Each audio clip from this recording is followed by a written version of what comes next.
नमस्कार। कभी सोचा है हमारा शरीर ये सारे काम मतलब पलक झपकाना, सांस लेना या अचानक से कोई बॉल आ जाए तो उससे बचना, ये सब बिना सोचे समझे अपने आप कैसे कर लेता है? तो आज हम उसी शानदार कमांड सेंटर के बारे में जानने वाले हैं जो ये सब कुछ मुमकिन करता है। हम बात करेंगे जीवों में नियंत्रण और समन्वय के सिस्टम की। तो ये है हमारा आज का सफर। हम बिल्कुल बेसिक से शुरू करेंगे, फिर उन मुख्य सिस्टम्स को देखेंगे जो सब कुछ चलाते हैं, नर्वस सिस्टम की बनावट और उसके छोटे छोटे मैसेंजर्स यानी न्यूरॉन्स को समझेंगे। इसके बाद हम बिजली की तेजी से होने वाले रिफ्लेक्स एक्शन के पीछे का राज जानेंगे और आखिर में सारी जरूरी बातें दोहराएंगे। चलिए शुरू करते हैं। तो सबसे पहला सवाल, आखिर किसी भी जीव को कंट्रोल और कोऑर्डिनेशन की जरूरत पड़ती ही क्यों है? देखिए, शरीर को एक बड़े ऑर्केस्ट्रा की तरह समझ सकते हैं। अगर कोई कंडक्टर ना हो जो बताए कि किसे कब बजाना है, तो सिर्फ शोर होगा, संगीत नहीं। ठीक वैसे ही हमारे शरीर को भी एक सिस्टम चाहिए जो ये पक्का करे कि सारे अंग एक दूसरे के साथ तालमेल में काम करें। तो बड़ा सवाल यही है कि शरीर ये करता कैसे है।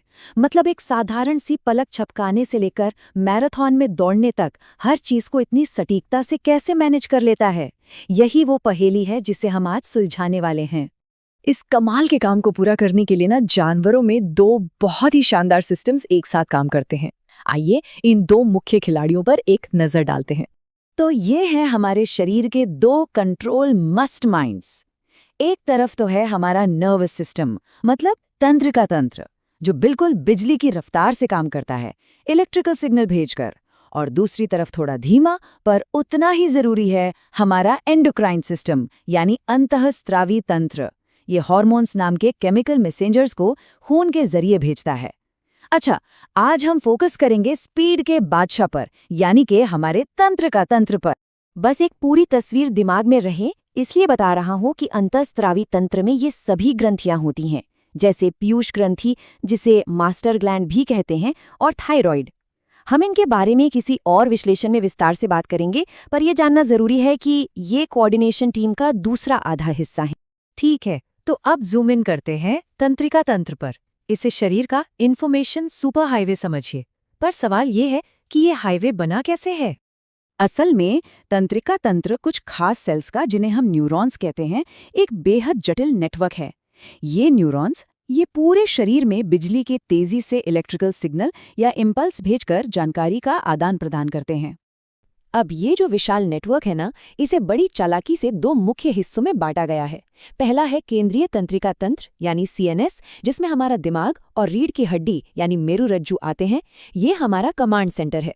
और फिर है परिधीय तंत्रिका तंत्र मतलब पीएनएस, जो एक बहुत बड़े केबल नेटवर्क की तरह शरीर के बाकी हिस्सों को इस कमांड सेंटर से जोड़ता है। पीएनएस के अंदर इंफॉर्मेशन दोनों तरफ बहती है। जो अभिवाही तंत्रिकाएं हैं वो शरीर के अंगों से सूचना कमांड सेंटर तक लाती हैं, सोचिए आना। और जो अपवाही तंत्रिकाएं हैं वो कमांड सेंटर से आदेश मांसपेशियों और अंगों तक ले जाती हैं, सोचिए जाना। एक perfect two way communication system है ये। अब वक्त है माइक्रोस्कोप के नीचे झांकने का और इस पूरे सिस्टम की सबसे छोटी लेकिन सबसे अहम ईंट को समझने का। वो एक अद्भुत सेल जो इस सारे कम्युनिकेशन को मुमकिन बनाती है, और ये है न्यूरॉन। ये तंत्रिका तंत्र की संरचनात्मक और कार्यात्मक इकाई है। आसान शब्दों में कहें तो अगर नर्वस सिस्टम एक इमारत है तो न्यूरॉन उसकी एक एक ईंट है। पर हाँ, ये एक बहुत ही स्मार्ट ईंट है। चलिए इस कमाल के सेल को जरा करीब से देखते हैं। ये जो पेड़ की डालियों जैसी रचनाएं दिख रही हैं, ये हैं द्रुमका या डेंड्राइट।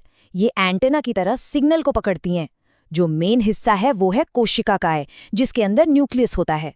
यहाँ से ये जो लंबी पूंछ जैसी चीज निकल रही है, इसे तंत्रिकाक्ष या एक्सॉन कहते हैं। इसके ऊपर अक्सर माइलिन की एक परत होती है जो सिग्नल को रफ्तार देती है। और सबसे आखिर में है सिनेप्टिक बल्ब, जो संदेश को अगले न्यूरॉन तक पहुंचाता है। तो सीधे सीधे तीन मुख्य हिस्से याद रखने हैं। कोशिकाएं जो कि कंट्रोल सेंटर है, द्रुमका जो सिग्नल पाने वाला एंटेना है, और तंत्रिकाक्ष जो सिग्नल को आगे भेजने वाला एक लंबा केबल है। और यहीं पर असली जादू होता है। देखिए, जब इलेक्ट्रिकल सिग्नल एक्सॉन के आखिर तक पहुंचता है तो वहां से न्यूरोट्रांसमीटर नाम के केमिकल्स निकलते हैं। ये केमिकल मैसेंजर दो न्यूरॉन्स के बीच की छोटी सी खाली जगह को पार करके संदेश को आगे बढ़ाते हैं। मतलब सिग्नल इलेक्ट्रिकल से केमिकल और फिर वापस इलेक्ट्रिकल में बदल जाता है। कमाल है ना? अब बात करते हैं एक ऐसी दिलचस्प प्रक्रिया की जिसे हमारा तंत्रिका तंत्र अविश्वसनीय रफ्तार से करता है। एक ऐसी प्रक्रिया जो हमारी सुरक्षा के लिए बेहद बेहद जरूरी है। इसे कहते हैं प्रतिवर्ती क्रिया या रिफ्लेक्स एक्शन। ये किसी भी उत्तेजना के लिए एक तेज, अचानक और बिना सोचे समझी प्रतिक्रिया है। सबसे बढ़िया उदाहरण है किसी गर्म चीज को छूते ही तुरंत हाथ पीछे खींच लेना। ये एक तरह का ऑटोमेटिक सुरक्षा कवच है।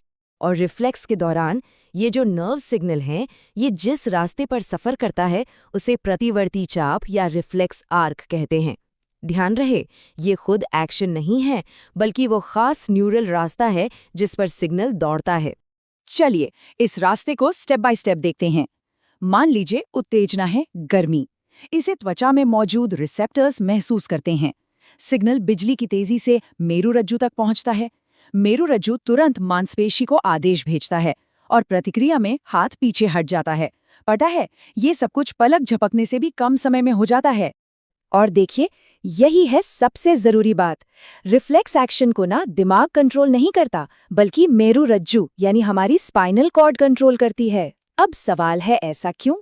अरे भाई, स्पीड के लिए, ताकि ज्यादा से ज्यादा स्पीड मिल सके। जरा सोचिए, अगर सिग्नल को दिमाग तक जाने और फिर वापस आने का इंतजार करना पड़ता ना, तब तक तो हाथ जल चुका होता। तो मेरुरज्जु क्या करता है? वो हमें नुकसान से बचाने के लिए एक शॉर्टकट ले लेता है, ताकि रिएक्शन एकदम तुरंत हो।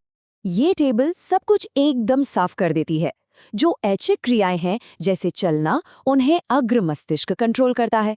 जो अनैच्छिक क्रियाएं हैं, जैसे दिल का धड़कना, वो मध्य और पश्चिम मस्तिष्क के कंट्रोल में है। और जैसा कि हमने अभी सीखा, जो प्रतिवर्ती क्रियाएं हैं, वो सीधे मेरुरज्जु द्वारा नियंत्रित होती हैं। मतलब हर काम के लिए अपना एक स्पेशलिस्ट कंट्रोलर है। चलिए, अब इस पूरे विश्लेषण से मिली सबसे जरूरी बातों को फटाफट दोहरा लेते हैं, ताकि ये सब दिमाग में अच्छी तरह बैठ जाएं। तो हमने क्या क्या सीखा? पहली बात, कंट्रोल का काम तंत्रिका और अंतःस्रावी तंत्र संभालते हैं। दूसरी, तंत्रिका तंत्र के दो हिस्से हैं, केंद्रीय सीएनएस और परिधीय पीएनएस। तीसरी, न्यूरॉन इसकी मूल इकाई है, जिसके 3 मुख्य भाग हैं, ध्रुमका, कोशिकाकाय और तंत्रिकाक्ष। और आखिर में प्रतिवर्ती क्रियाएं मेरुरज्जु द्वारा नियंत्रित होने वाली तेज अनैच्छिक प्रतिक्रियाएं हैं, जो प्रतिवर्ती चाप नाम के रास्ते पर होती हैं। और मैं आज के इस विश्लेषण को एक सोचने वाले सवाल के साथ खत्म कर रहा हूं। अगर हमारी रीढ़ की हड्डी खुद ही इतने तेज फैसले ले सकती है, तो ये चेतना और नियंत्रण की प्रकृति के बारे में हमें क्या बताता है? हमारे शरीर का कितना हिस्सा हमारे सचेत नियंत्रण के बिना काम करता है? इस पर सोचिएगा जरूर। देखने के लिए शुक्रिया।